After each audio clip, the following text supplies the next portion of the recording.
I am utilizing the Bid Integrations plugin to establish a connection between these two platforms. Let's go to Bid Integration Dashboard. Now click Create Integration. Now search and select Trigger, which is LearnDash. Select a task and select a course.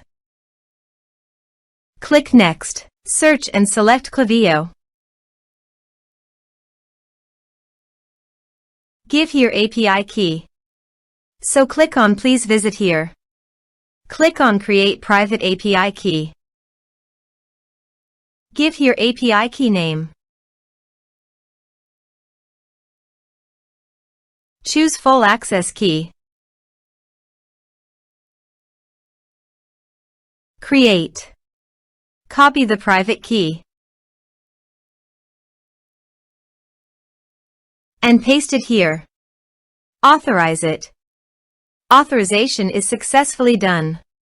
Now click on Next. Select a list. Map the respective fields.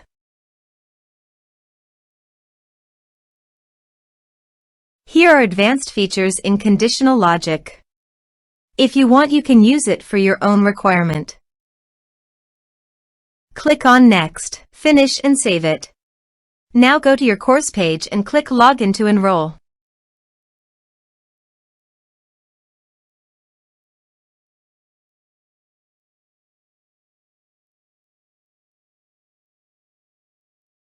Now click the Take this course to enroll in the course. The course has been successfully enrolled. Now goes to the Klaviyo site. And you can see the data came successfully in the Klaviyo. Thanks for watching.